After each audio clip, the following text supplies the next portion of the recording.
cual nosotros podamos contestar la pregunta planteada. ¿Por qué un davidiano viene única y exclusivamente a la iglesia adventista y no va a otro lado? Porque esa es la orden de su profeta. Esa es la orden.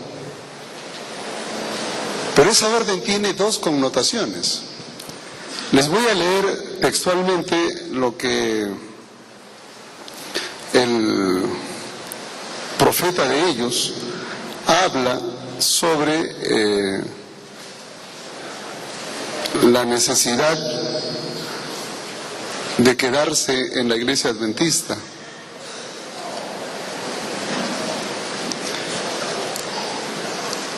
Una de las cosas que Víctor Jutef enseñaba a sus discípulos era el hecho de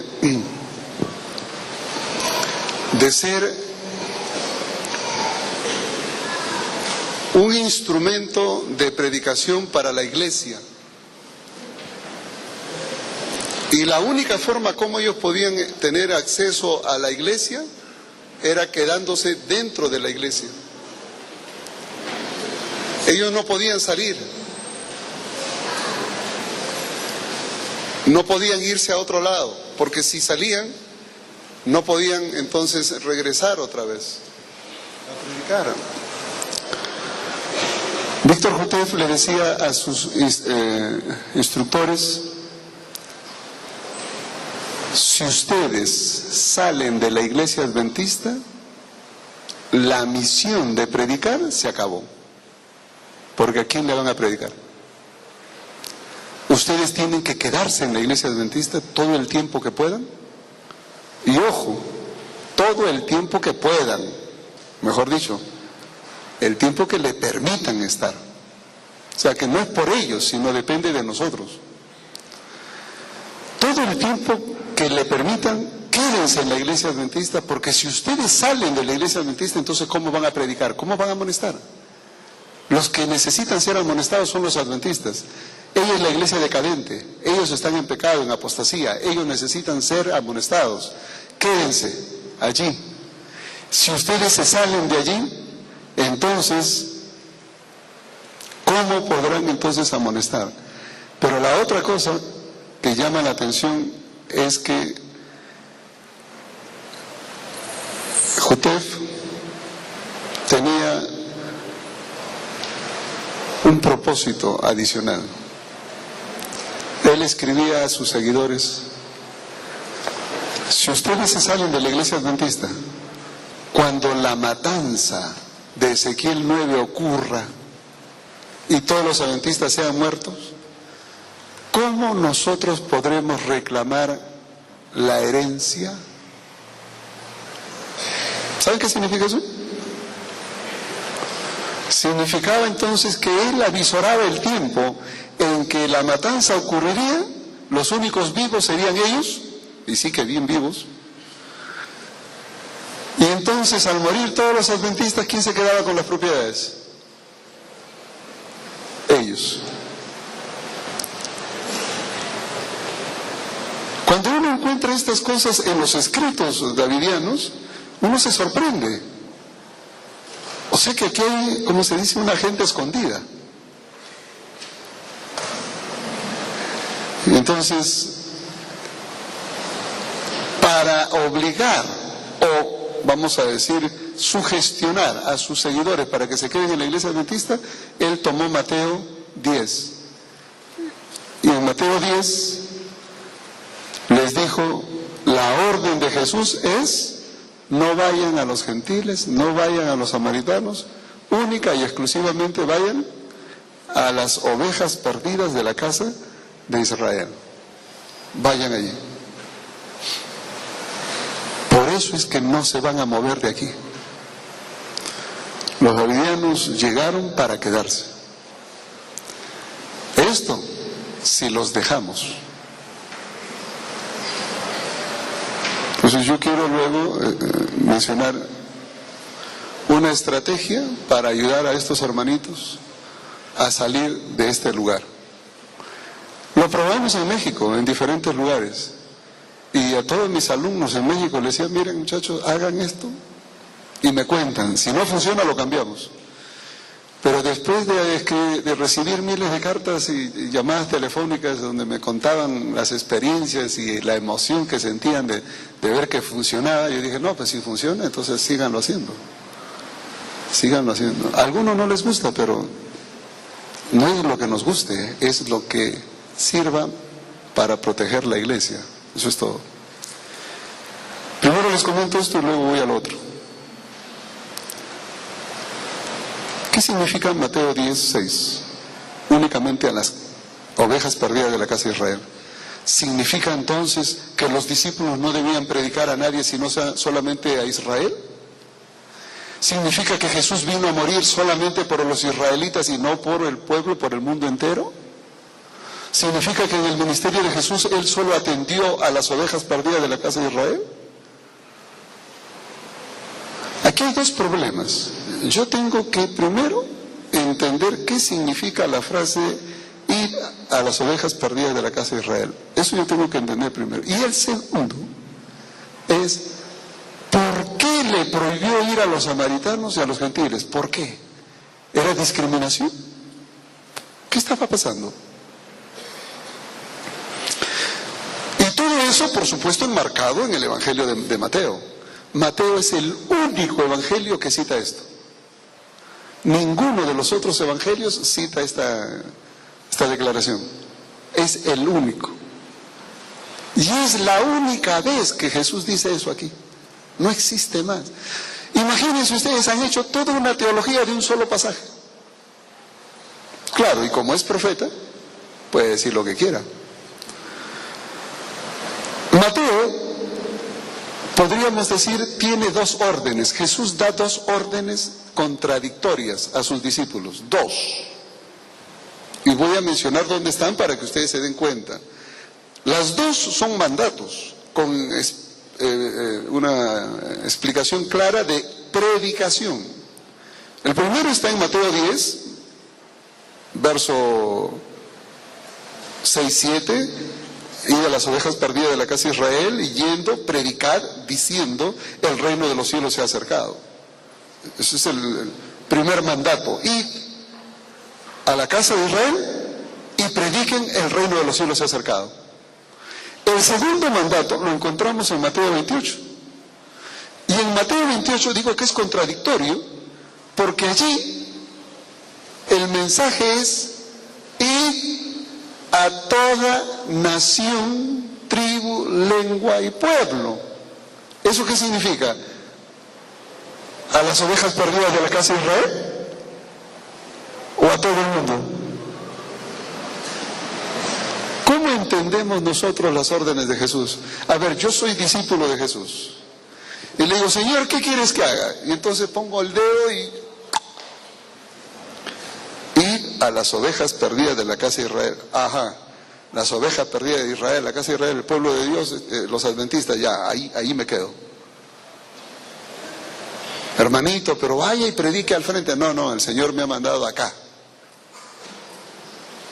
Pero es que nosotros no lo necesitamos. No, es que el Señor me ha mandado acá.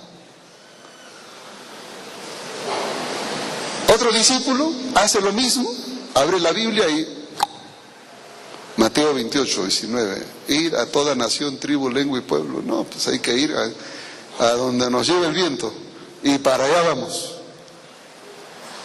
Y entonces los dos son discípulos del Señor y uno dice, oye, ¿tú por qué estás predicando a toda la gente y solo a los adventistas?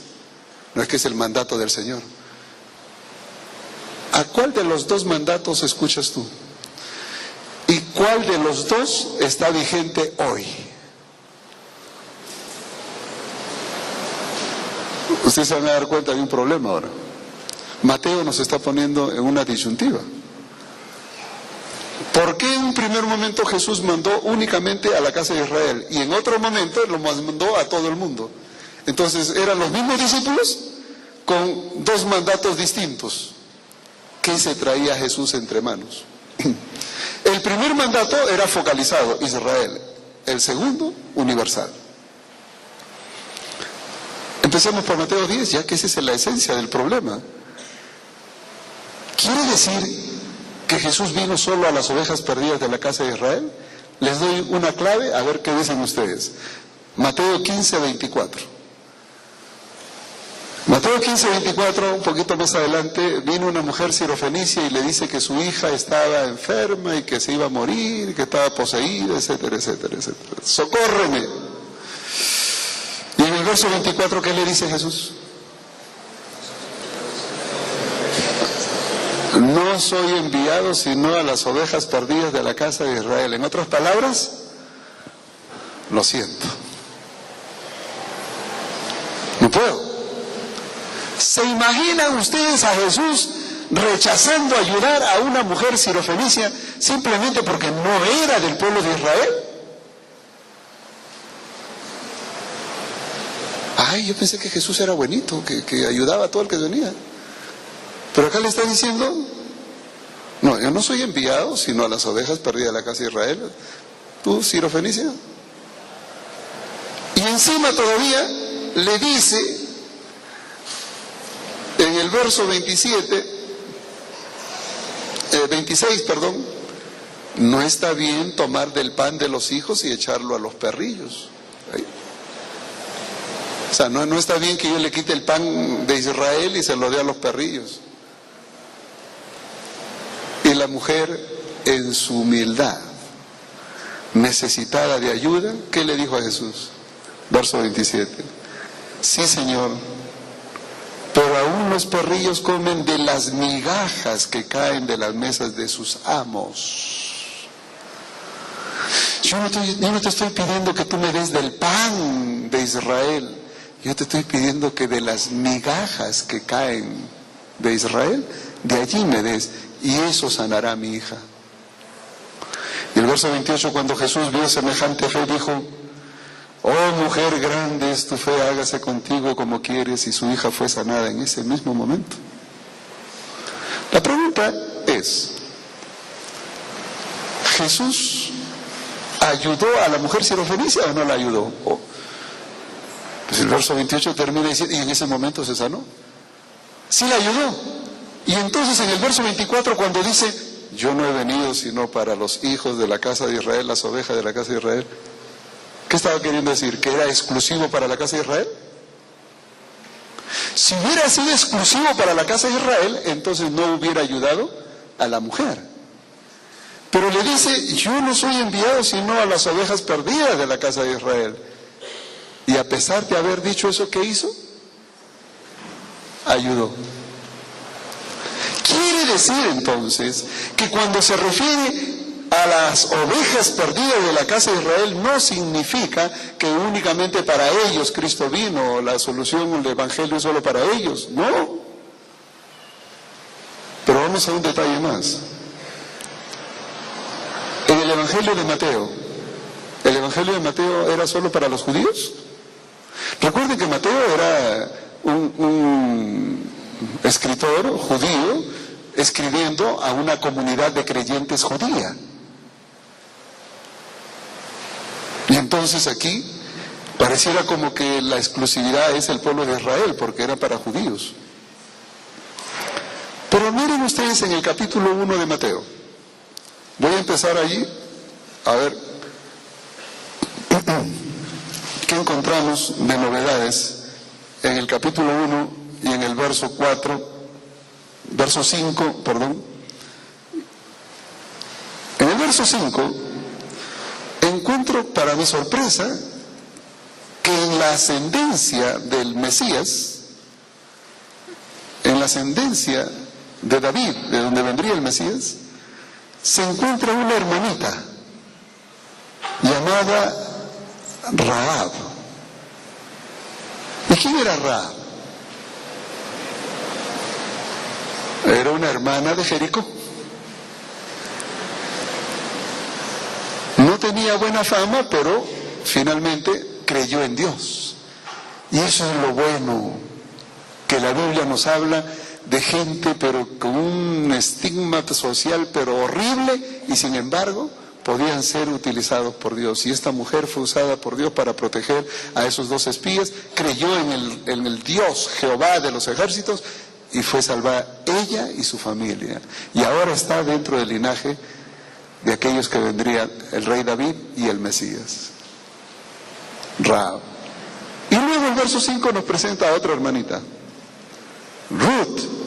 ¿Y quién era Ruth? La moabita, idólatra. Y ahí están. Quiere decir que el Evangelio de Mateo, desde el inicio del Evangelio, presenta a los gentiles tomando parte en la acción salvífica de Dios. Y luego en el capítulo 2, cuando en el verso 2 se menciona a los reyes que vienen de Oriente, es interesante notar que esos reyes que vienen de Oriente vienen con un solo propósito. ¿Cuál? ¿Dónde está el rey de los judíos? No dice nuestro rey, el rey de los judíos. Hemos visto su estrella y hemos venido para adorarle.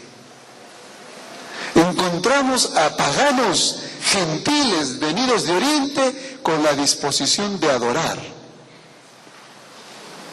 Quiere decir entonces que Mateo, desde el mismo comienzo de su evangelio, tiene un fuerte acento evangelístico hacia los gentiles. Miren ustedes en Mateo 5, verso 13 y 14. Dos textos que nosotros conocemos muy bien. Primero Jesús dice en el verso 13, vosotros sois la sal de la tierra. Y en el verso 14 dice, vosotros sois la luz del mundo. ¿Por qué dice sois la sal de la tierra o la luz del mundo? ¿Qué es lo que trae de por medio estos dos elementos? ¿Sois la sal de la tierra? Ustedes son ejemplo, testimonio para los que los rodean. Soy la luz del mundo. Es decir, ustedes existen para evangelizar a otros, al mundo. Es decir, el concepto de llegar a los gentiles estaba implícito en el escrito de Mateo. Cuando usted lee más adelante, por ejemplo, en Mateo 24, verso 14, cuando dice, y será predicado el evangelio del reino, ¿a dónde dice? ¿A las ovejas perdidas de la casa de Israel? No, dice, a todo el mundo, por testimonio, y entonces vendrá el fin. Cuando dice que el mensaje del reino sería predicado a todo el mundo y vendría el fin, está hablando de la evangelización de todo el mundo. Y entonces, cuando viene Mateo 28, en el verso 19, id a todo el mundo, nación, tribu, lengua y pueblo, hacer discípulos, bautizando en el nombre del Padre, del Hijo y del Espíritu Santo. ¿Qué es lo que está diciendo Mateo? Está diciendo, desde el comienzo hasta el final, que el Evangelio es para los judíos. ¿Es eso cierto? No. ¿Qué profeta de Dios, por favor, qué profeta de Dios va a decir que el Evangelio de Mateo tiene un Evangelio único y exclusivamente para la casa de Israel? Cuando todo el Evangelio está plagado de un mensaje universal. Y sin embargo ese profeta existió, Víctor Jutef, el profeta davidiano. Y él dijo que ese mensaje significa que hay que ir solo a predicarle a los adventistas del séptimo día, nada más. Y aquí están. ¿Me van a decir que la Biblia apoya semejante barbaridad? Pero eso no es el problema es otro. ¿Cómo entiendo entonces este mensaje? ¿Por qué Jesús le dijo eso a sus discípulos? ¿Por qué Jesús le dijo, no vayan a otro, no se entretengan con samaritanos, ni con gentiles, sino vayan solamente a la casa de Israel? Y prediquen diciendo, el reino de los cielos se ha acercado. ¿Por qué Jesús dijo eso? Ahora sí vamos a ir focalizado a ese problema. Jesús le da dos cosas. En el verso 7, dice, predicad diciendo, el reino de los cielos se ha acercado. Les da el mensaje. ¿Qué tenían que decir? El reino de los cielos se ha acercado. Ese era el mensaje. De paso, cuando Jesús apareció predicando, Él mismo predicaba, según lo que dice Marcos 1:14, el reino de los cielos se ha acercado.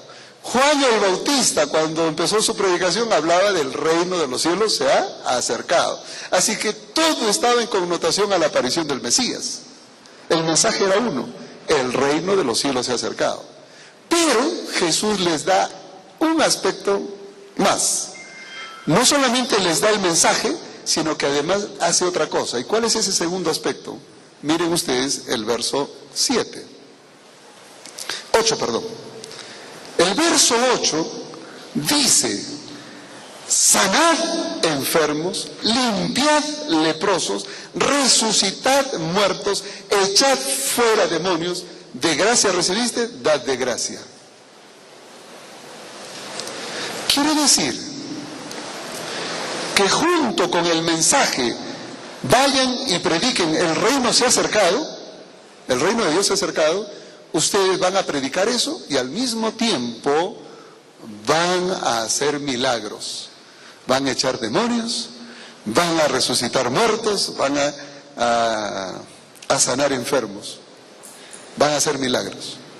La pregunta es, ¿para qué los milagros? ¿Para qué?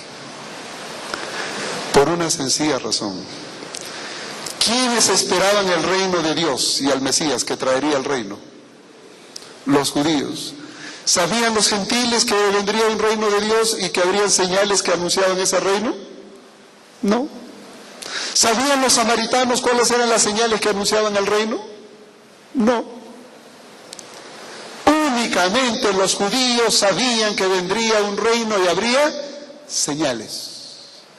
Entre esas señales, vamos a leer algunas. Miren ustedes, por ejemplo, en Isaías, en el capítulo 35 de Isaías, y luego vendremos un poquito más adelante, al 61. Isaías 35.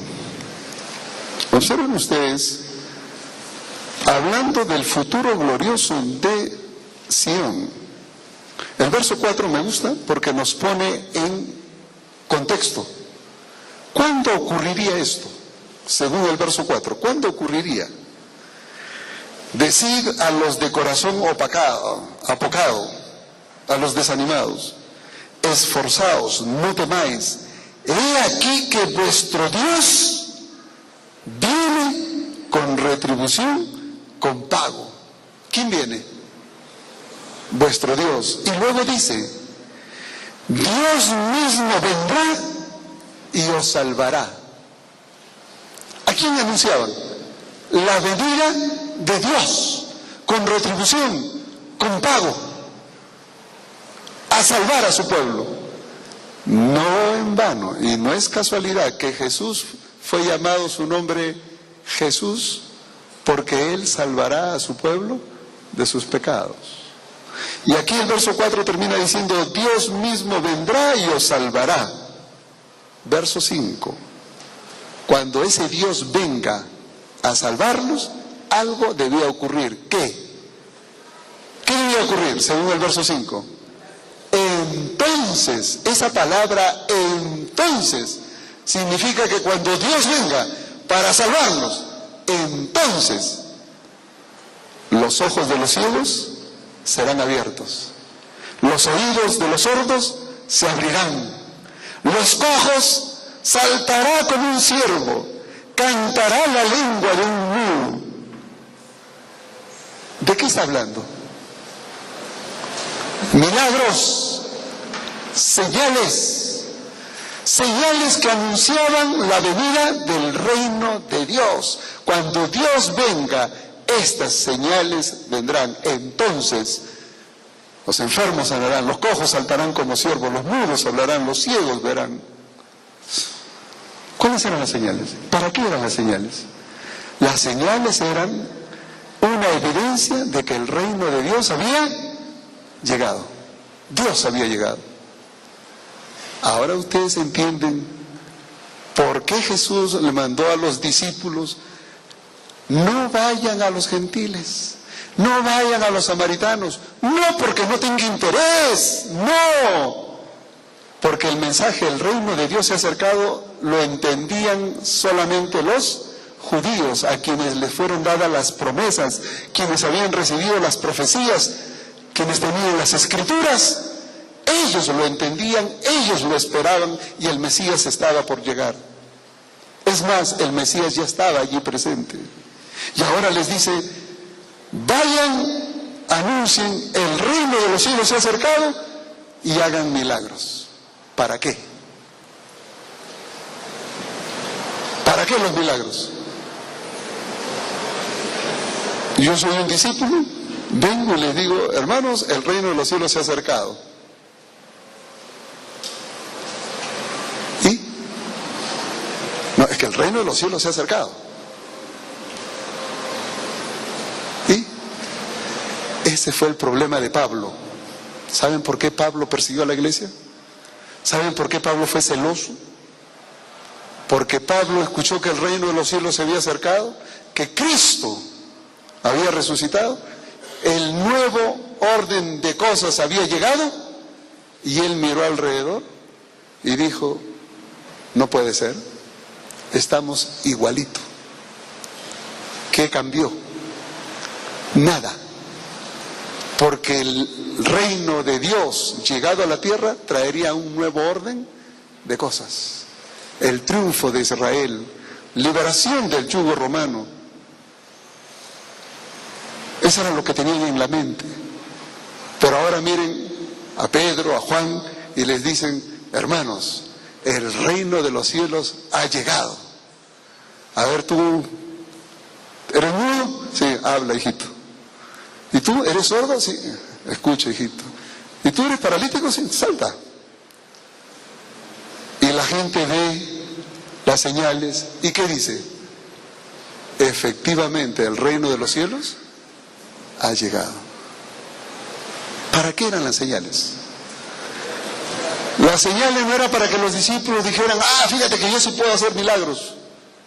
No, eran una evidencia que acompañaba en la predicación de que realmente el reino de los cielos había llegado. Las señales eran evidencia física de que había llegado el reino de los cielos. Y eso solo lo podían entender ¿quiénes? Los judíos.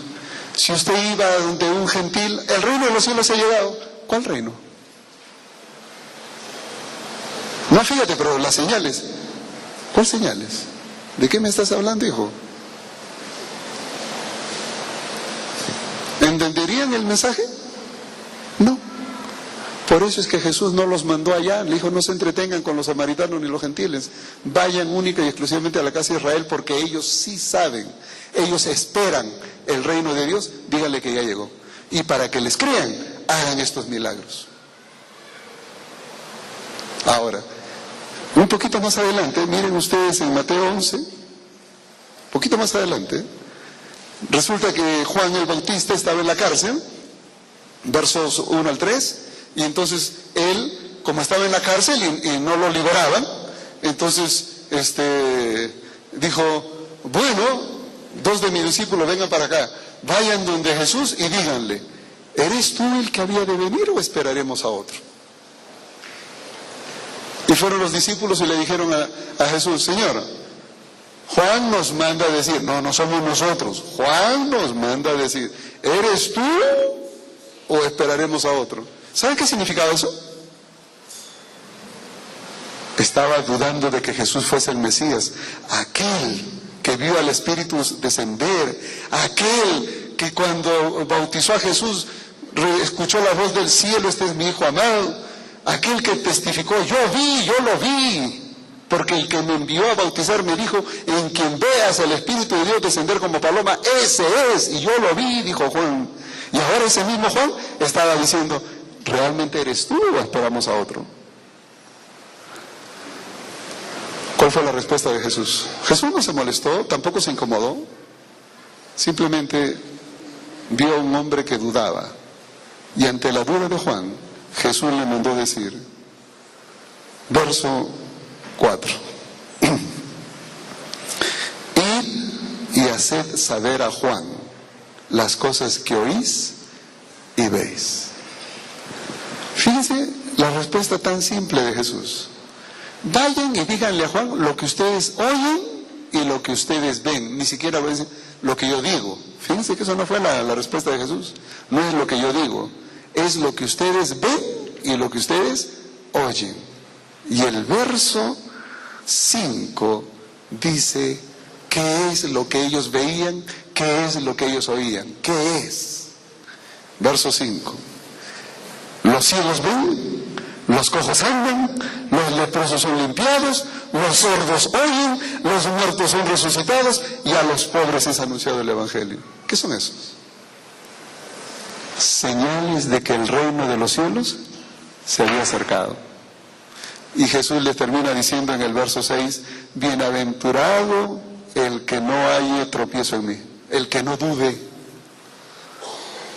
Y Juan escuchó eso. Señor, nos dijo que te digamos lo que vemos y lo que oímos. Y mira, lo que vemos es que los ciegos ven, los cojos andan, los leprosos son limpiados, los sordos oyen, los muertos son resucitados.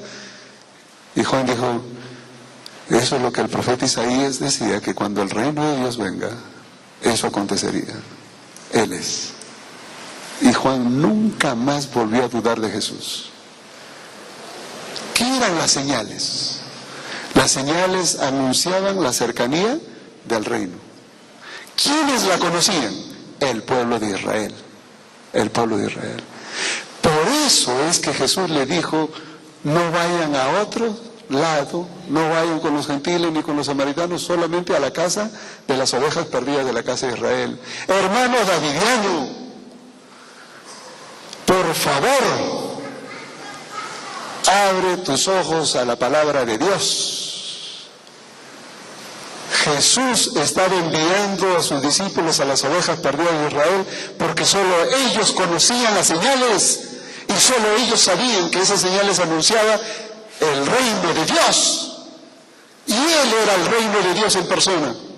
Él personificaba el reino de Dios. Y Él estaba diciendo, vayan y digan que ya llegó el reino de Dios. Por eso es que Él envió únicamente a las ovejas de Israel. Y no vengan ustedes pues a decir que esa es la razón por qué ustedes tienen que quedarse en la iglesia adventista. Eso es lo más absurdo que puede suceder a una persona que lee la Biblia. Y me da mucha pena que un señor que se dice ser su profeta haya tenido el valor de escribirlo. A mí me daría vergüenza. Porque eso no es lo que dice la Biblia. Pero les doy un desafío más. Yo voy a ponerme en el lugar de ustedes, porque honestamente, conforme dice la Biblia, uno tiene que ponerse en el zapato del otro. Yo me voy a poner un ratito en el lugar de ustedes, es difícil, pero un ratito. Y voy a tomar este pasaje. Y quiero ser honesto al decir lo siguiente, que las instrucciones que Jesús dio a sus discípulos empiezan en el versículo 5 y terminan hasta que termina el verso 42. Desde el verso 5 hasta el verso 42, todo lo que se dice ahí son las instrucciones de Jesús. Todo. Y entonces yo, como buen davidiano, tengo que escuchar toda la instrucción de Jesús. ¿O voy a escuchar solo la parte que me conviene? Si soy honesto, tengo que escuchar toda la amonestación de Jesús. Y aquí está el problema.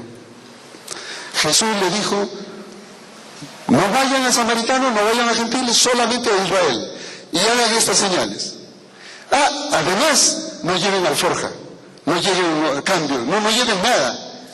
Y donde ustedes posan, allí le van a dar. Verso 11. Voy a leer el verso 11 y 12. Mas en cualquier ciudad y aldea donde entréis, informaos quién en ella sea digno y posad allí hasta que salgáis. Y al entrar en la casa, saludadla. Y si la casa fuere digna, vuestra paz vendrá sobre ella. Mas si no fuere digna, vuestra paz se volverá a vosotros. Y ahora el verso 14. Y mis hermanos, ¿ustedes quieren hacerle un favor a un davidiano? Subrayen el verso 14, pónganle un marco. Y esto tiene que ir acompañado a lo que está diciendo Jesús, porque esta es la orden de Jesús. Y Jesús, ¿qué le dijo a los discípulos? Si alguno no os recibiere, ni oyere vuestras palabras, salid de aquella casa o ciudad y sacudid el polvo de vuestros pies. ¿Qué está diciendo Jesús? Que si alguno no os recibe o no oye vuestras palabras, ¿sabe qué significa que no oigan tus palabras? No te quieren oír. ¿Qué dice el Señor? Salid de aquella casa o ciudad. Salgan. Hermano Davidiano, en la iglesia adventista nosotros no queremos oír las barbaridades que enseñas, porque si fueran bíblicas todavía te podríamos soportar, pero no lo son. No la queremos oír. Eso lo hemos hecho claro. ¿Qué te manda el Señor Jesús si eres honesto a lo que dice la Biblia? ¿Qué te manda el Señor Jesús? Que salgas de allí, que salgas de allí. Y si te están diciendo que salgas, ¿por qué te quedas? Es que el Señor me ha mandado a las ovejas perdidas a la casa de Israel. Sí, pero también te ha dicho que si esas ovejas perdidas no te quieren oír, que te salgas. ¿Por qué escuchas la primera orden y no escuchas la segunda? ¿Me estás oyendo?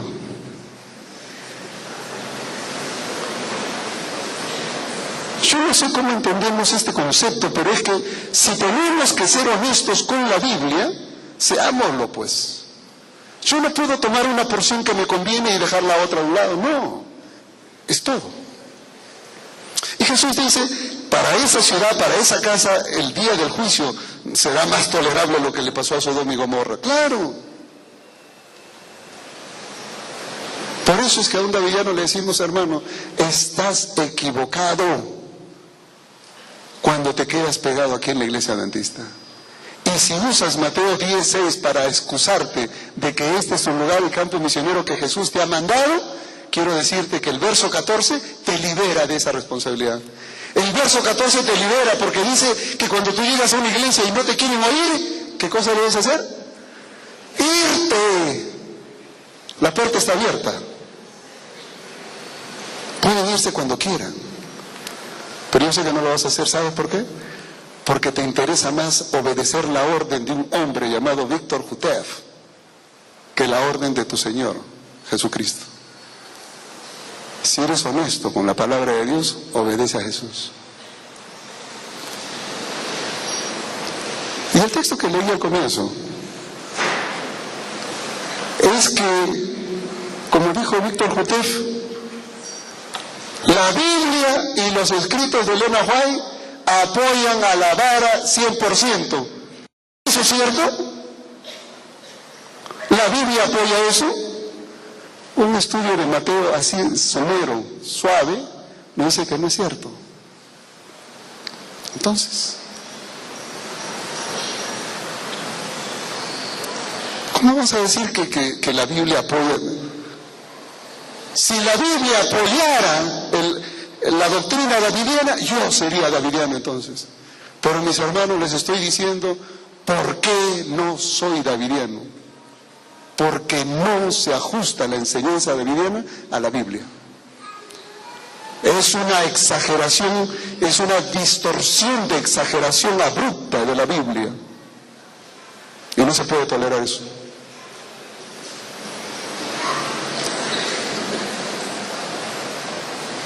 Otro ejemplo. Daniel 2. Daniel 2 dice el profeta Jutev, si ustedes han recibido el folletito, me imagino que algunos han recibido su folletito, su DVD, le ponen ahí Daniel 2, la estatua de Nabucodonosor, y entonces los hermanos davidianos lo ponen muy bonito, dicen, ¿no? La cabeza Babilonia y los pechos Medo-Persia y la cadera Grecia y las piernas de hierro Roma, y hasta ahí llegamos. Porque entonces Roma se divide en las 10 naciones europeas, y en los días de esos reyes Dios levanta una piedra, dice, cortada del monte, no por mano humana, cortada del monte, no por mano humana, y cae sobre los pies de la estatua y las destruye y hace un reino eterno. Inmediatamente ellos dicen, esa piedra cortada del monte somos nosotros, los davidianos, porque el monte es la iglesia adventista, el pueblo de Dios, y nosotros hemos sido cortados de allí porque nos han expectorado.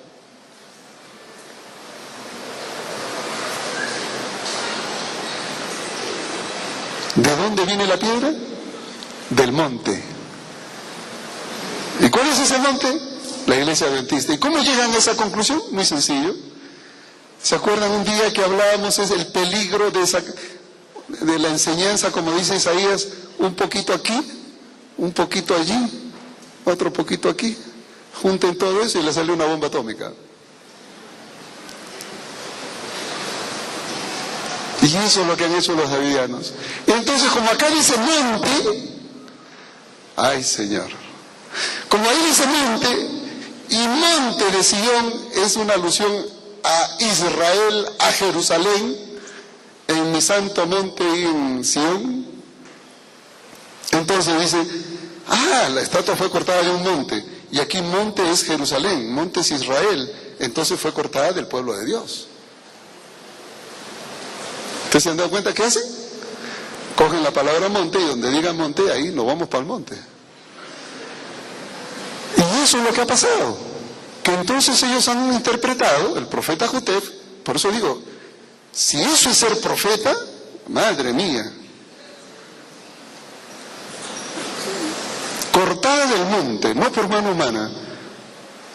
Entonces, monte de Sion. Y entonces ustedes van al Antiguo Testamento, busquen una concordancia y pongan ahí monte. Y van a poner en el monte de Sion, en el monte de Sion, en el monte de Sion, y siempre que habla del monte de Sion está hablando del pueblo de Israel. Y como es el pueblo de Israel, es el pueblo de Dios, entonces ellos dicen, los davidianos es ese reino que sale del pueblo de Dios. Por eso es que ellos están seguros de que los davidianos son los 144,000 sellados del pueblo de Dios, de ustedes, los adventistas del séptimo día. Si tú recibes el mensaje davidiano, tú recibes el sello de Dios. Y si tienes la sangre de Israel, de los 144,000. Si no tienes la sangre de Israel, de la gran multitud, pero que te salvas, te salvas. Pero tienes que aceptar el mensaje davidiano, porque el mensaje davidiano, ese es el sellamiento. La pregunta es, hermanos, vamos a leer en Ezequiel para entender un poquito este asunto. A ver, Ezequiel 28.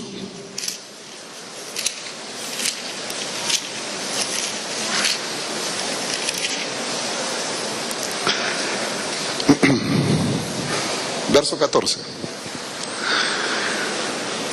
Ezequiel 28:14. Y miren ustedes a qué se está refiriendo Jesús aquí, o el Señor, cuando dice, tú querubín grande y protector. Está hablando aquí de la caída de Lucifer.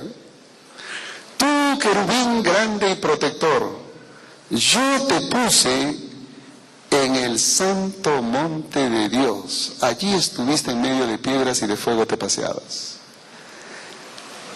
¿A qué se refiere el santo monte de Dios? ¿A Israel? ¿A Jerusalén? ¿A qué se refiere? Está hablando de la morada celestial. La Biblia usa el santo monte de Dios para referirse al lugar celestial. Y usa la expresión el monte de Dios, el santo monte, para referirse también al monte de Sión, al monte donde está Israel. A esos dos elementos se refiere.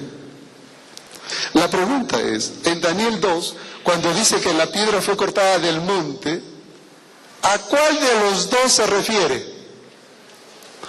¿Que la piedra fue cortada de Sión, Jerusalén, Israel? ¿O la piedra fue cortada de los atrios celestiales? ¿Cómo sé yo cuál es cuál? ¿Cómo puedo determinar? Porque aquí la expresión monte de Sión, y en otros lugares igual, se refiere a el cielo, la morada celestial. Los davidianos han elegido a través de su profeta decir que ese monte de Sión, ese monte al que se refiere, del cual fue cortada la piedra, es la iglesia adventista, es el pueblo de Dios. Si ellos quieren creer eso, ese es su problema. Pero si nosotros seguimos la secuencia de Daniel, voy a pedir que abramos en Daniel capítulo 2, observen ustedes el asunto del contexto. El verso 34, perdón. En el verso 34, observen ustedes cuando dice, estabas mirando hasta que una piedra fue cortada no con mano e hirió la imagen en sus pies de hierro y de barro cocido y la desmenuzó, etcétera, etcétera. Verso 45, la interpretación. De la manera que viste que del monte fue cortada una piedra, no con mano, la cual desmenuzó el hierro, bronce, barro, la plata y el oro, el gran Dios ha mostrado al rey lo que ha de acontecer en lo porvenir, y el sueño es verdadero y fiel es su interpretación. De la misma manera que viste del monte fue cortada una piedra, ¿qué ha hecho Dios? Ha mostrado al rey lo que ha de acontecer. ¿Qué está diciendo en el contexto inmediato? Que Dios es el que pone y quita reyes. Que aquí las imágenes, las partes de las imágenes, los metales, significan los reinos. Dios es el que obra las circunstancias y Él es el que permite uno u otro rey, es el que pone y quita reyes. Y de la misma manera que viste que una piedra fue cortada del monte, así Dios te ha mostrado lo que va a hacer, lo que va a suceder. Él está hablando de la forma como Dios conduce los hechos de manera sobrenatural en la historia de la humanidad, y no está hablando aquí del pueblo de Dios en ningún momento. Díganme en el capítulo 2, ¿de dónde sacan ustedes que está hablando del pueblo de Israel? ¿Dónde existe siquiera un indicio para decir que el pueblo de Israel está acá prefigurado? No existe. Déjenme leer con ustedes en 2 de Pedro capítulo 1. A ver.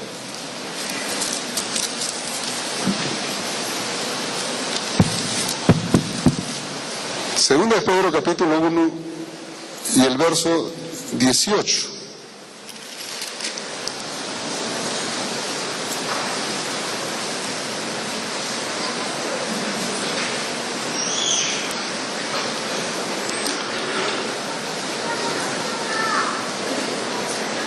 Miren lo que dice Dios ahí.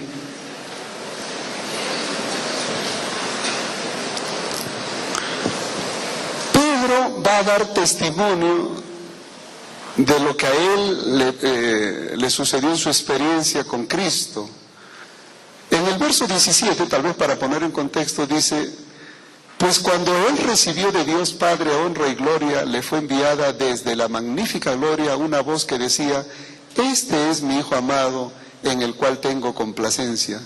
Y nosotros oímos esta voz enviada del cielo cuando estábamos con él en el Monte Santo. ¿Cuál Monte Santo? ¿A qué se estaba refiriendo? Al monte de la transfiguración, cuando ellos escucharon la voz de Dios, de Elías y Moisés. Ellos estaban ahí, y él dice en el monte santo. La pregunta es, ¿allí se refiere al cielo? ¿O se refiere a Israel? ¿O se refiere al monte de la transfiguración?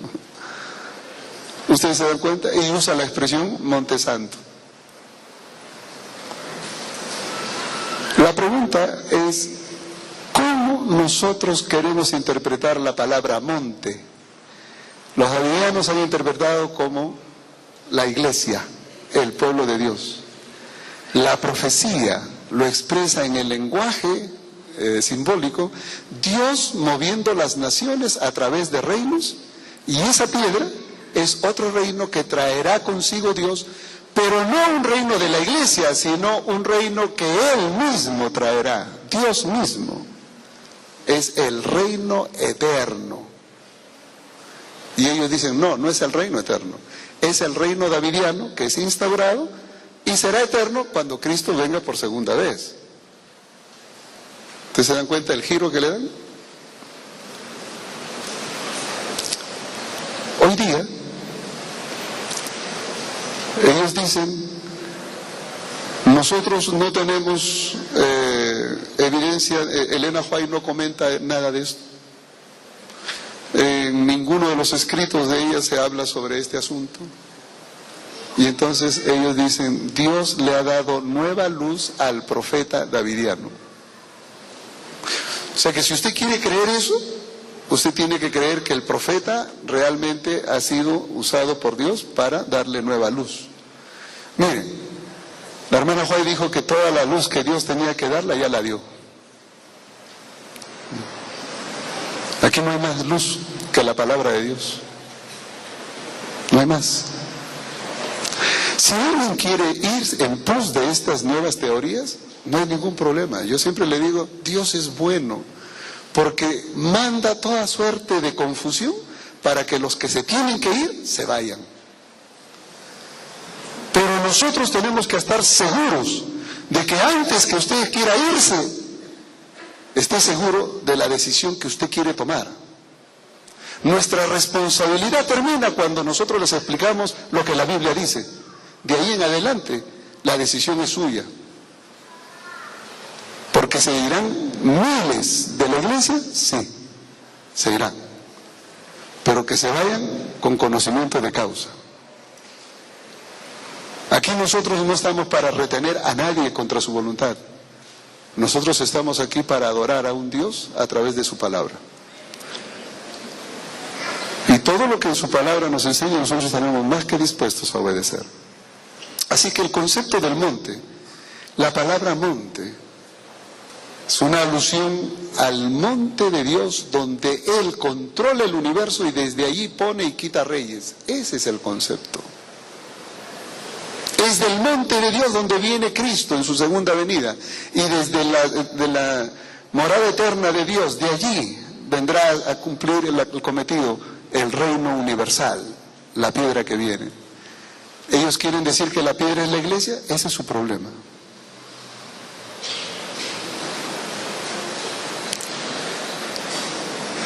En cuanto a la matanza de Ezequiel 9, ¿qué podemos decir en cuanto a la matanza de Ezequiel 9?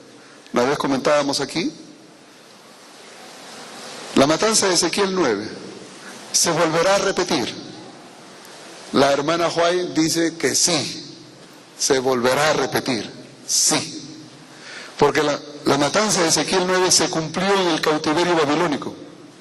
Por supuesto que sí. ¿Cuándo se volverá a repetir?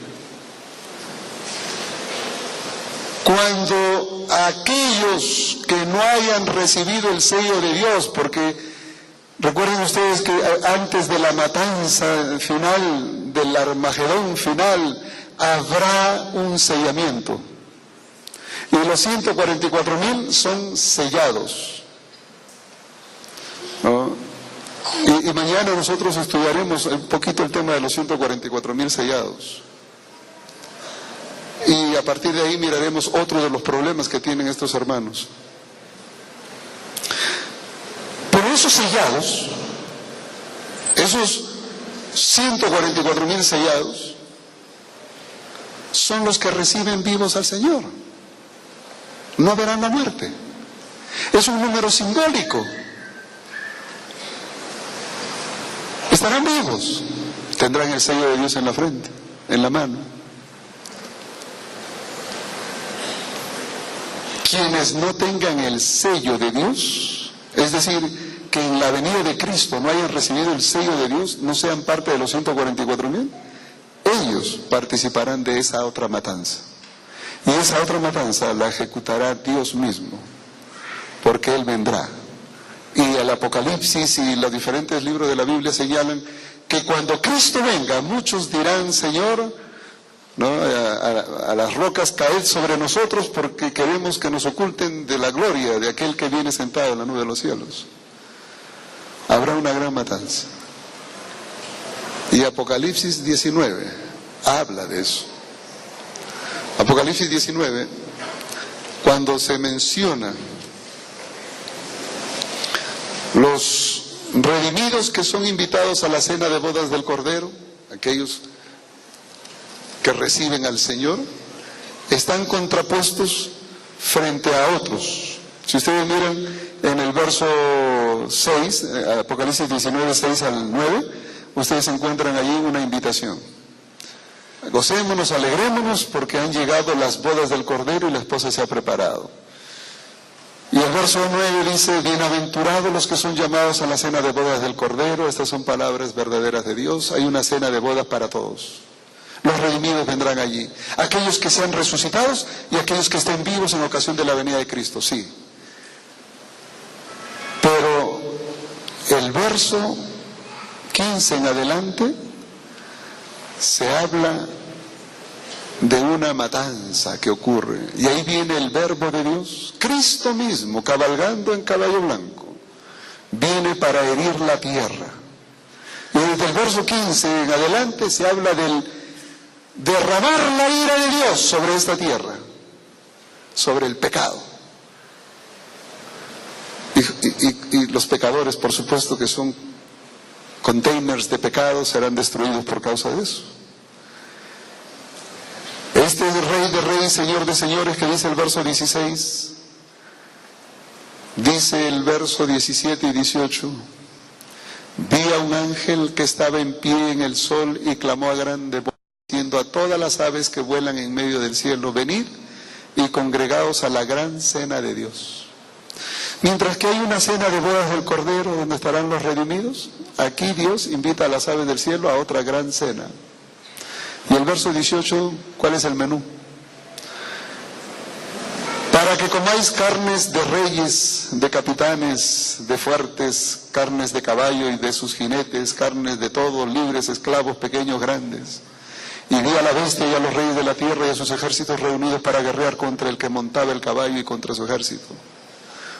Aquellos que luchan contra Dios serán derrotados por Cristo mismo, y de sus carnes la comerán las aves del cielo. Esa es la matanza de Ezequiel 9 en ocasión de la segunda venida de Cristo. ¿Se repetirá? Sí. ¿Con aquellos que no tienen el sello de Dios? Sí. Pero son aquellos que quedaron marginados de la salvación por su decisión propia de no recibir el sello del Espíritu Santo, de no ser dignos adoradores del Señor. De eso está hablando. No está hablando aquí de que hay una nueva luz y que si tú no la recibes, no recibes sello. ¿Dónde en la Biblia, por favor, dónde en la Biblia dice que el sello de Dios es el mensaje davidiano? ¿Dónde? Esa es una fábula inventada por el amigo Jutef.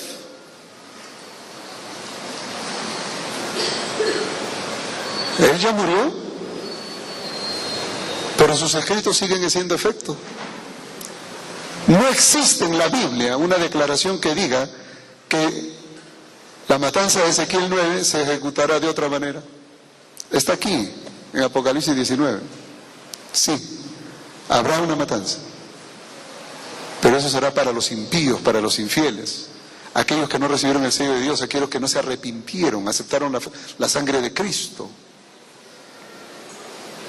Pero no está hablando de aquellos que no recibieron el mensaje davidiano. Por favor. No hay forma de captar esto. ¿Qué hacer entonces? Los hermanos davidianos tienen algunos problemas. Uno de sus problemas me parece bueno y al mismo tiempo una exageración, pero es bueno. Ellos tienen por costumbre, por ejemplo, toda oración arrodillarse para orar.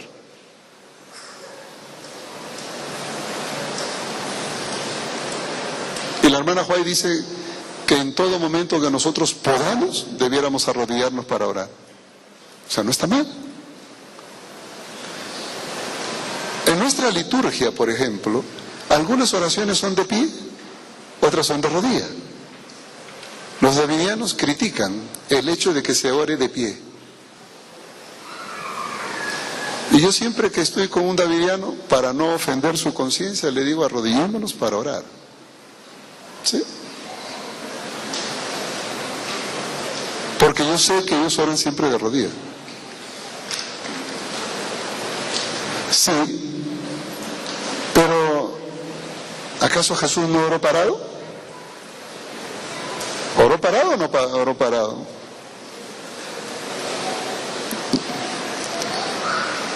Cuando estuvo frente a la tumba de Lázaro, ¿en qué momento se arrodilló Jesús? Y sin embargo, ustedes leen ahí en Juan 11, 41, 42, a Jesús decir: Padre, te doy gracias porque siempre me oyes. No es que yo dude de ti, sino lo digo por causa de estos incrédulos que están aquí. ¿No? Estaba orando al Padre, pero estaba parado. Entonces hay que tener cuidado. Sí, en todas las ocasiones que podamos arrodillarnos para orar, hagámoslo. Es una señal de reverencia, es correcto. Pero eso no quiere decir que esté mal orar parado, orar sentado. Porque Elena Huay también oró sentada. Elena Huay también oró parada. Entonces, pero ellos han adoptado un estilo de vida un poquito raro.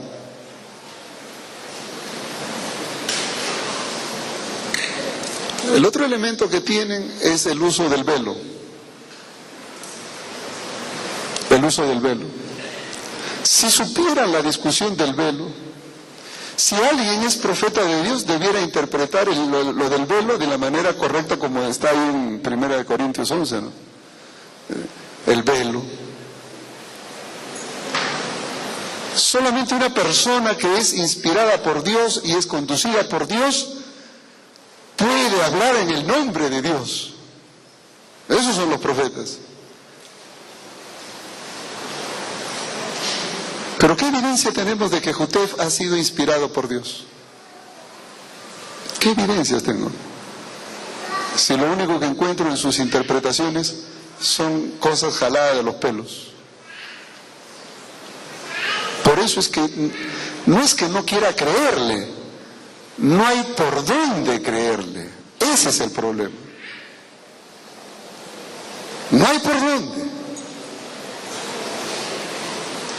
El velo. La discusión del velo pasa por entender primero qué es lo que Pablo estaba tratando de hacer con el problema del velo. Las mujeres en Corintio desafiaban la autoridad del ministerio de Pablo, estaban confrontando a Pablo.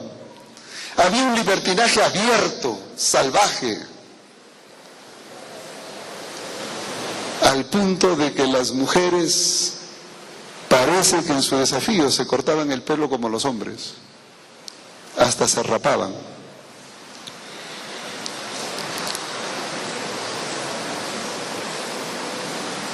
Y entonces Pablo en ese contexto le dice: ¿no saben a las mujeres que su cabello le es velo? Y si se rapan, tienen que usar un velo. Pero si las mujeres tienen su cabello, ¿para qué van a usar velo? Y sin embargo, eso es lo que hacen. O sea, no han entendido el mensaje entonces. Y si alguien que dice ser profeta habla en el nombre de Dios, por lo menos mínimo debiera aclararnos el problema. Y que usted, en vez de aclarar, lo ha acentuado. Porque entonces le dice a las mujeres que tienen que ponerse velo. Y esa es otra evidencia más de que el hombre no entendió la Biblia.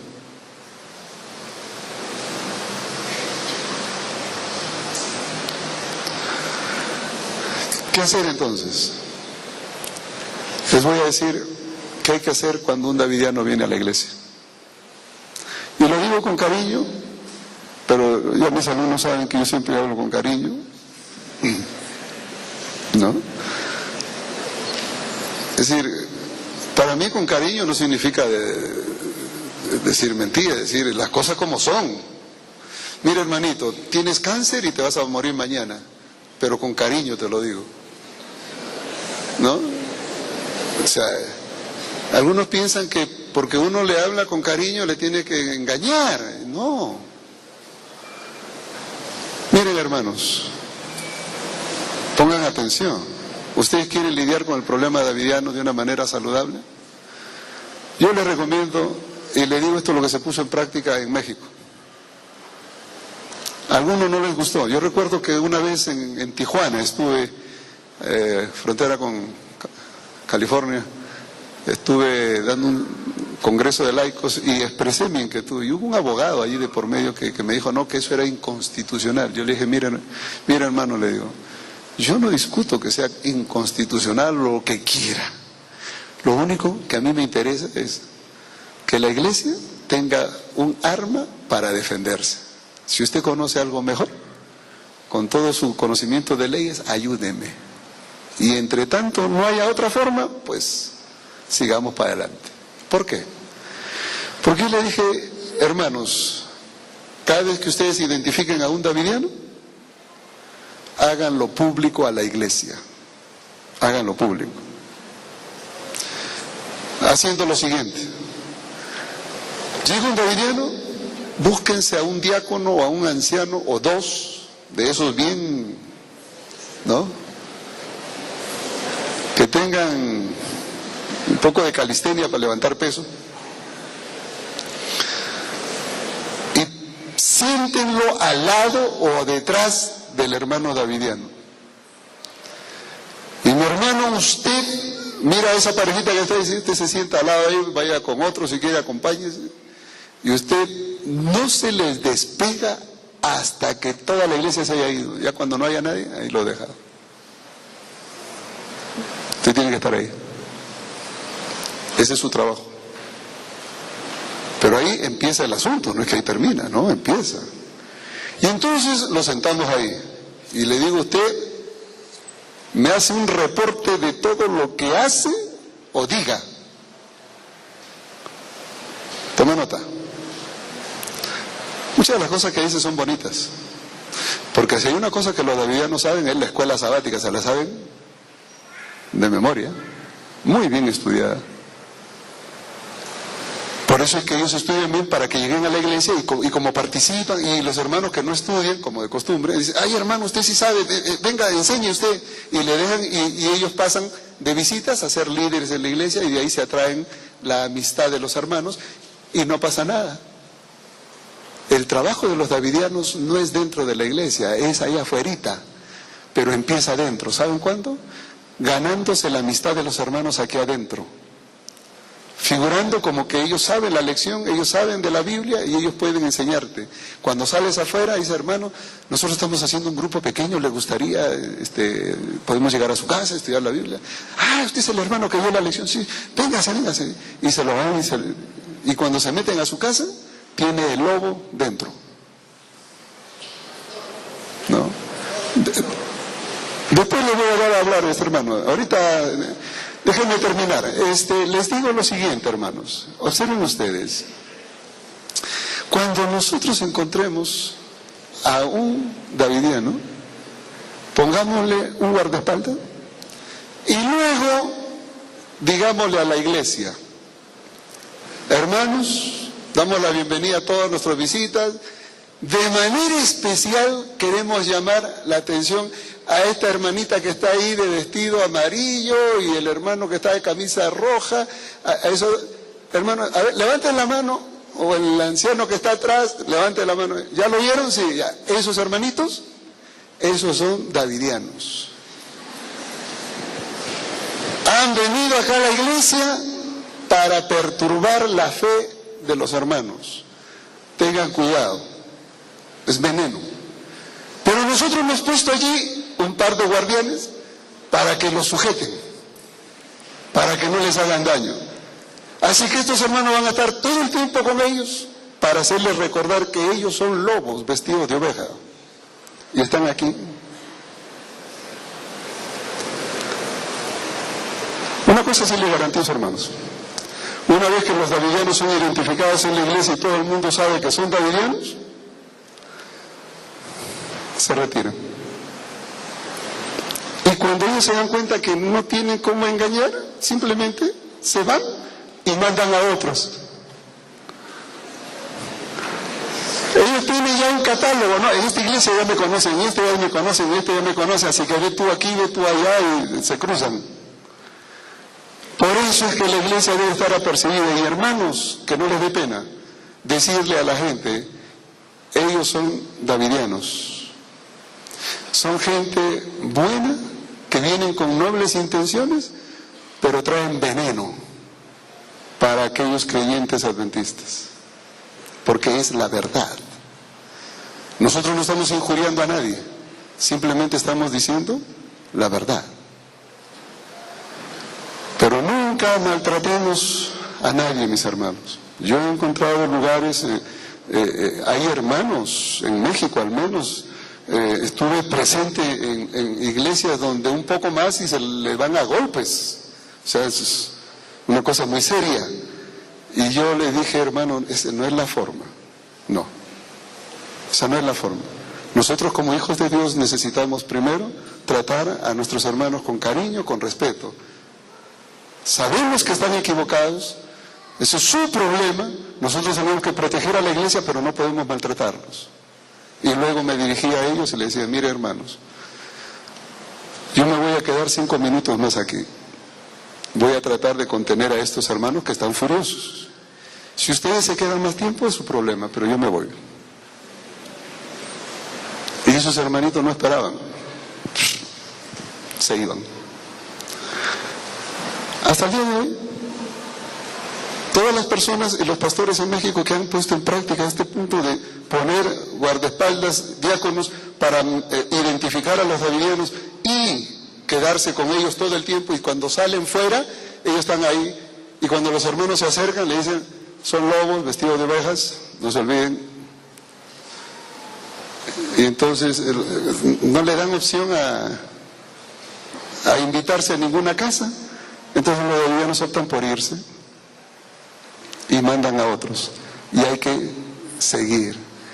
Si ha llegado un tiempo cuando los diáconos tienen, o las diaconisas tienen una función especial, es este tiempo donde los pastores tienen que organizar su iglesia para detectar movimientos raros.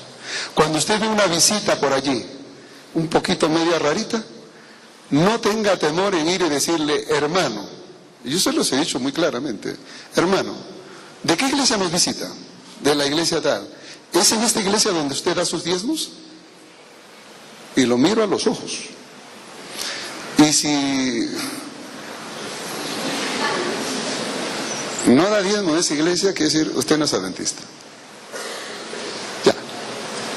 Porque todo adventista sabe que sus ofrendas y diezmos la da en una iglesia donde pertenece. Y conoce al pastor, conoce al tesorero. Si me dicen tal iglesia, le digo, ¿cómo se llama el pastor? Y lo que hago es ubicar a alguien de la administración que me ubique al pastor y preguntarle si ese hermano realmente pertenece ahí. ¿Y sabe con la sorpresa que me he dado? Que esos hermanos se saben los nombres de los pastores donde eran miembros de iglesia, los siguen usando como gancho. Pero cuando uno llama al pastor y dice, ah, sí, ese hermano lo defraternizamos por davidiano. Ah, le digo, está aquí visitándonos. Ya, gracias. Entonces, operación diácono.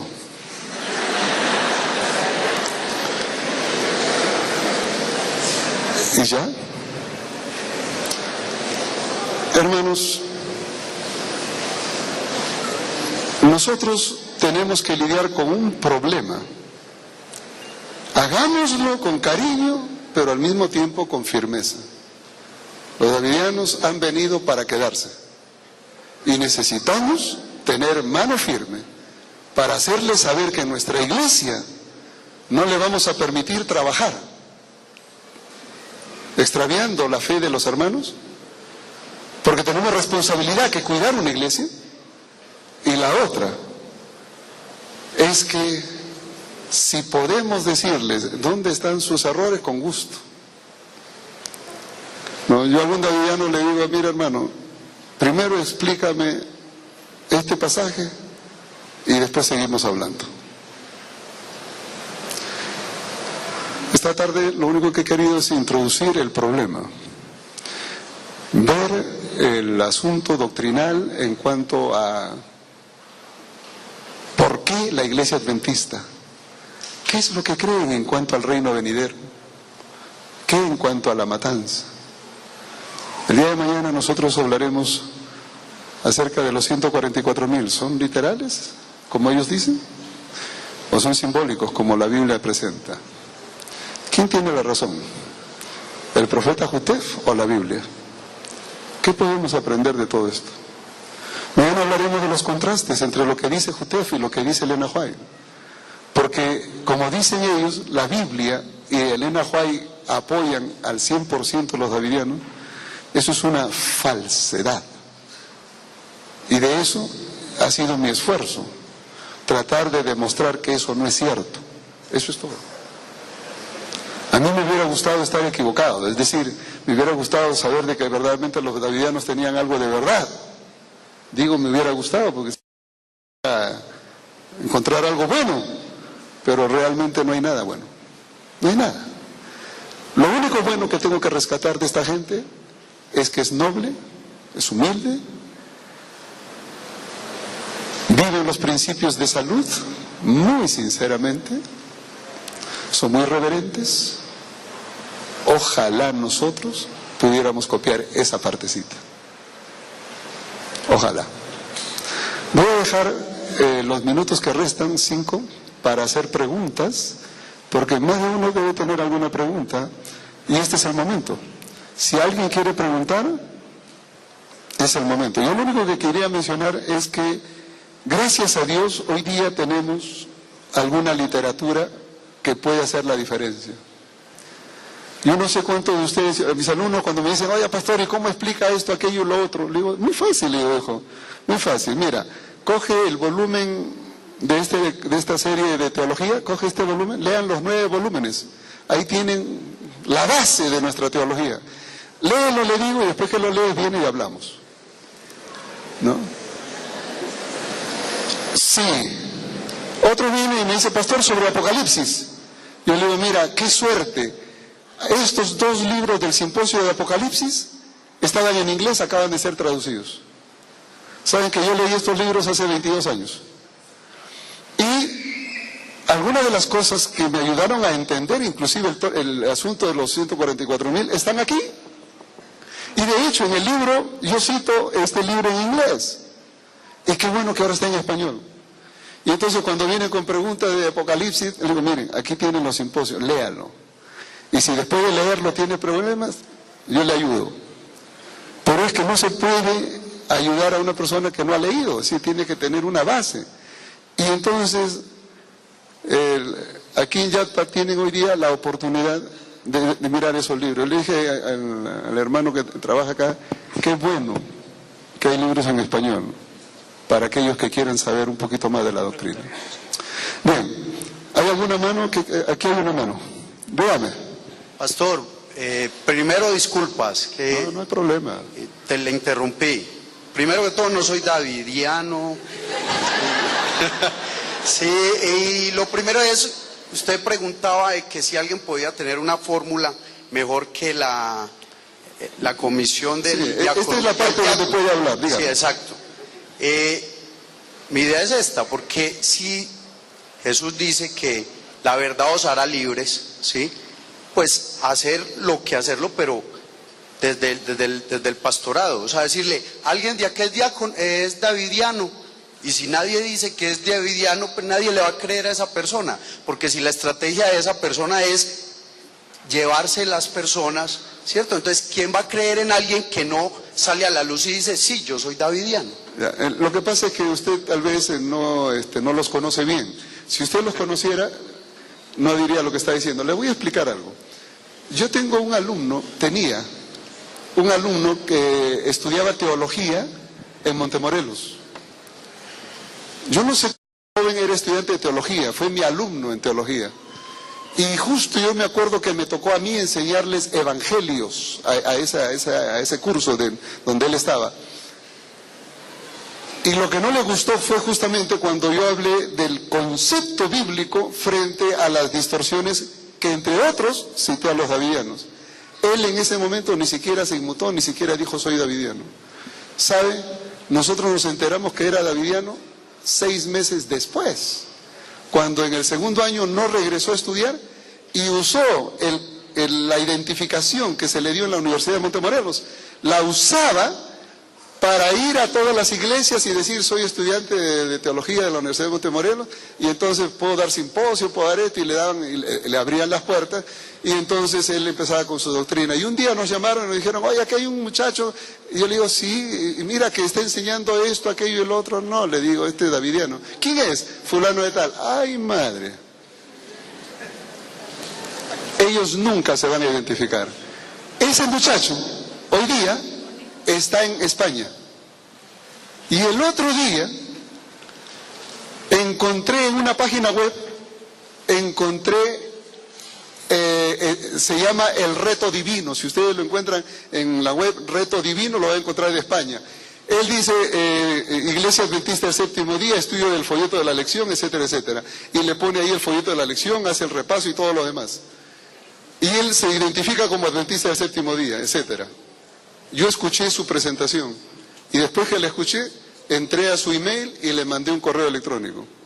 Y le dije, oye, le digo, ¿por qué eres hipócrita? ¿Por qué te presentas como lo que no eres? Tú dices que eres adventista y no lo eres. ¿Por qué no dices que eres davidiano y se acabó el asunto? Y él me dijo entonces, ¿se acuerda usted cuando nos enseñaba evangelios que Jesús ocultaba su identidad porque no quería apresurar su muerte? Ya llegará mi tiempo y entonces me voy a dar a conocer. Cuando me contestó semejante cosa, le volví a decir, ¿eres tú Jesús?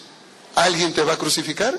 ¿Tienes que esconderte? ¿Tienes un tiempo asignado para morir? ¿Puedes aplicar todo lo de Cristo a ti? No. ¿Por qué lo haces?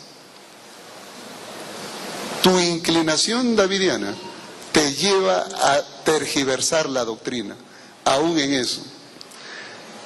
Y él dijo, ya llegará el tiempo. Y sabe que hasta ahora él sigue engañando a los hermanos allá de que es adventista. ¿Y sabe lo que yo hice?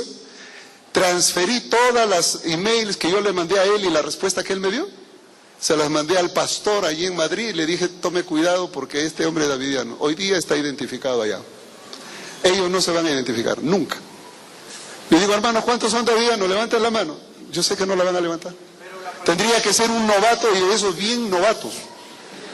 Pero la pregunta es, si esa persona no se identifica en público, obviamente cuando llegue a dar las enseñanzas a las otras personas en privado, pues la gente no le va a creer, va a decir, pero ¿cómo así? No te identificaste. Lamentablemente nuestra iglesia no se preocupa de eso, hermano.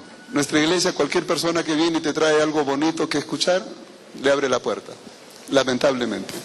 ¿Hay alguna otra inquietud? Sí. Pastor. Dígame. Pastor, hablaba de dos grupos, pues, principales, los conservadores, el bloque conservador. ¿Y los radicales? Sí, y el liberal. La diferencia que daba es de Ezequiel 9, que unos afirman que la matanza la van a efectuar los ángeles y otros ellos mismos. Aparte de esa diferencia, ¿qué otra grande doctrina difieren esos grupos? Bueno, ellos tienen variantes, no solo ellos, sino diríamos que entre grupo y grupo hay diferentes opiniones. Algunos creen que el rey David será el mismo rey David resucitado, traído de nuevo a vida, que el que reinará en el reino davidiano. Y otros dicen, no, no será el mismo rey David, sino otra persona que cumplirá el rol del rey David. Aún en eso están un poquito confundidos. Otra idea es el asunto de Elías. Algunos piensan que Víctor Jutef es el Elías. Otros dicen, no, él no era el Elías, yo soy el Elías. Cada quien se identifica como el Elías. Entonces tienen un lío sobre el Elías, tienen un lío sobre David, tienen un lío sobre estos otros elementos. Y como digo, miren, quiero darles una buena noticia, por lo menos decirles de antemano. Pensando seriamente, he decidido hacer una edición ampliada de este libro aquí en Colombia, bajo el título ¿Por qué no soy davidiano? Y estamos haciendo coordinaciones con la Unión aquí para ver cómo hacemos la publicación, para que los hermanos en Colombia tengan la oportunidad este fin de año de poder conseguir literatura que les enseñe esto y otros elementos más, y puedan tener ustedes algo que les ayude a enfrentar un dilema que, créanme, llegó para quedarse. Voy a agradecer, Pastor Cardona. 10 minutos, sí, no, gracias. Como me gusta empezar a tiempo y terminar en el tiempo asignado, yo pensé que estábamos, pero si me dan 10 minutos más, las preguntas siguen. Dígame. Ya. Un ratito, ahí tiene el micro allá y después le doy. Ya. Pastor, 2 preguntas. ¿Por qué ellos se toman como iglesia adventista siendo Reforma? ¿Por qué no tienen otro nombre fuera adventista?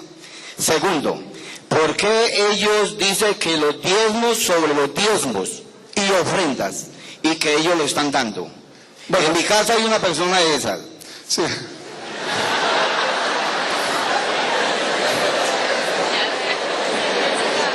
Bueno, a ver, si entendí bien su primera pregunta, era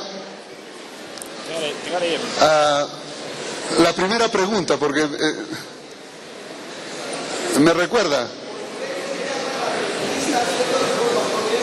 No, ok, gracias. Ellos se llaman adventistas del séptimo día porque cuando Víctor Jutef, su profeta, empezó el movimiento, él quería reformar la iglesia y ser miembro de la iglesia. Es decir, Jutef tenía una intención, ser un laico que reciba diezmos, seguir siendo adventista y que todos sean felices. Y cuando le dijeron que no podía ser así, que el diezmo era para la predicación del evangelio, en otra dimensión, él no le gustó. Y entonces él erigió su movimiento como Iglesia Adventista del Séptimo Día, Davidiano. Así que es el nombre que Jutef le dio. Y ellos siguen con eso. La otra cosa, ¿dan diezmo y ofrenda? Sí, pero ellos lo mandan por correo directamente a la central donde está su misionero asignado a la región. En estos momentos, yo estoy casi seguro, no he tenido oportunidad de conversar con ningún davidiano, y si me presenta al que vive en su casa mejor, es saber aquí en Colombia dónde está el centro. Porque yo en México, yo sí detecté, por ejemplo, que en San Luis Potosí hay un centro donde hay un misionero pagado desde Estados Unidos para estar allí, y en Guadalajara se ha inaugurado un instituto de preparación de instructores davidianos para México. Yo asumo que ellos aquí en Colombia pronto tendrán también un instituto de preparación para instructores bíblicos. Porque después de México, Colombia es la sede donde más, es decir, México, Guatemala y Colombia son los lugares donde más han anidado. Y temo que se siga expandiendo. Por eso es que nosotros necesitamos estar apercibidos, pero ellos dan diezmo a esa misión, a través de ese misionero. No lo traen a ninguna iglesia porque ellos, en la iglesia ellos vienen de cacería. Aquí en la iglesia ellos llegan y se sientan para ver con quién me hago amigo, hermano, y a la salida invitarlo para ir a mi casa o ir a su casa. Ese es su trabajo. El diezmo y la ofrenda la dan directamente por correo a la misión donde ellos están o al misionero que está asignado. Y ellos reciben por correo también su recibo de tesorería. Pastor, Aquí el hermano tenía una pregunta denle el micrófono. Sí, dígame. Pastor, usted en un comienzo hablaba de que en parte la iglesia tiene responsabilidad porque es tierra abonada por, digamos, la falta de conocimiento de los miembros de algunos temas. Yo alguna vez escuché una historia de cómo les enseñan a los empleados bancarios a reconocer los billetes falsos. Ajá. No es mirando los billetes falsos, sino que les enseñan a reconocer muy bien los verdaderos, para que cuando llegue uno falso inmediatamente lo detectan. Sabiendo que los temas que estos grupos manejan son pocos, son contados en los dedos de las manos, el monte Daniel 244, en fin, los 144.000, todo eso. ¿Por qué la iglesia entonces no ha preparado, capacitado pastores, personas que conozcan muy bien el tema para que muestren el verdadero mensaje y revelen el falso? Bueno, yo quiero decirles que la iglesia tiene muchas preocupaciones con qué lidiar. Lo único que sí puedo decirle es que Dios me permitió a mí tener esta experiencia y lo que usted dice está puesto acá. Justamente el principio de hacer esto es... Mi interés no es discutir con el davidiano, mi interés es presentar la verdad tal como está en la Biblia. Ese es el método de Cristo, presentar la verdad. Y eso es lo único que hacemos. Pero hacer esto demanda tiempo, demanda esfuerzo. Para hacer esto hay que dejar de comer, hay que dejar a un lado los hijos, la esposa, hay que dejar de mil cosas. ¿Saben por qué? Porque uno tiene que hacer esto además de su trabajo. Entonces, ahora uno dice, ¿por qué la iglesia? Quiero decirle que la iglesia en este momento está organizándose de tal manera que en cada división hay un centro de investigación. Quiero decirle que gracias al clamor de la iglesia, hoy día en cada división existe un centro de investigación. Hay un centro de investigación. Yo fui invitado, por ejemplo, a Miami para exponer sobre los grupos disidentes en una convención donde estaban los profesores de teología y los decanos de todas las universidades de Interamérica, justamente para discutir esta temática y cómo enfrentarla a nivel de la división. Se viene haciendo, es parte de este proceso. O sea, la iglesia viene trabajando, el asunto es que lo viene haciendo un poco lento porque hay otros problemas, no es el único, hay otros. Entonces, quiero decirle que yo en este caso represento a la iglesia trabajando en esta dirección, ¿no? Dígame. Muy bien, pastor. Mi pregunta es la siguiente. Según los aspectos, primeramente gracias a Dios y a personas como usted que se dedican a esto, ¿no? Y que nosotros debemos estar muy atentos como Iglesia Adventista del Séptimo Día. Pregunto, ¿la Iglesia Adventista del Séptimo Día, Movimiento de la Reforma, está mezclado con los davidianos, sí o no? No. ¿O son los mismos otro grupo? Eso es lo que yo quiero entender. El movimiento de reforma es totalmente harina de otro costal. Los movimientos de reforma no tienen nada que ver con los davidianos. El problema de los davidianos es su profeta Víctor Jutef. Sáquenle ustedes al profeta Jutef, dejaron de ser davidianos. Porque todo el lío de ellos es la enseñanza de su profeta Jutef. Así que los reformistas, ellos con Elena White y la Biblia están ahí, es suficiente. Así que diríamos que ellos están un poquito confundidos en cuanto al uso de Elena White en algunos aspectos, pero son distintos a los davidianos. Pastor, yo quiero saber por qué ellos dicen que la mujer no debe usar sandalias, mostrar los dedos. También no participan de la Santa Cena. Y también en el matrimonio, que la relación sexual es únicamente para procrear. Gracias. Sí.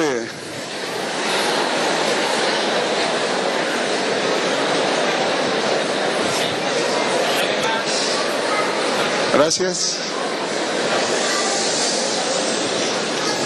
Miren, en cuanto a lo que la hermana acaba de mencionar, los davidianos son muy rescatados en su manera de vestir. A una persona davidiana se la reconoce rapidito, porque si es mujer, la falda la va a tener por acá, bien abajo. Entonces yo veo a una muchacha por ahí con minifalda de la rodilla para arriba, digo, usted no es davidiana ni a balas. O sea, no hay por dónde. O sea que son muy rescatadas. En esa misma dirección, ellos hablan de que los zapatos deben estar cubriendo los dedos. Lo que menos se muestre, mejor. El asunto allí es el exhibicionismo. Entonces, ellos para combatir el exhibicionismo dicen, no sandalias, no esto, no lo otro, ni siquiera esas blusas que tienen manga, ¿cómo se llama? Esas que ustedes saben, pues, que no tienen manga. Disculpen, yo no sé esa. Entonces, ellos simplemente dicen, no son adecuados, ¿ok? En cuanto a la cuestión sexual y su vida marital, miren, hasta ese punto yo lo único que puedo decir es lo siguiente. Los hermanos davidianos son puritanos, ¿no? Son puritanos a la misma usanza antigua. Para ellos el tiempo se detuvo en su manera de ser, porque esa es la enseñanza de su profeta. A mí me gustaría más bien que nosotros miremos esto mismo, pero desde la perspectiva bíblica, ¿no? ¿Qué enseña la Biblia al respecto de cada cosa? Yo creo que por ahí sería mejor. Pero cuando la hermana pregunta, ¿por qué? La única respuesta que le puedo dar es porque su profeta les ordena así. Lo que acabo de decir hace un momento, quiten la enseñanza de Jutef, de los davidianos, y ellos dejan de hacer todo lo que están haciendo. Porque es la enseñanza de su profeta el que les ha dado el matiz. Todo lo que los davidianos hacen es lo que Víctor Jutef les ha enseñado. Y desgraciadamente lo único bueno, rescatable de toda la enseñanza davidiana es que son reverentes adoradores y tienen la reforma pro salud bien en serio. Y eso es digno de imitar, solo eso. Que el Señor los bendiga. Bueno, el tiempo se nos acabó.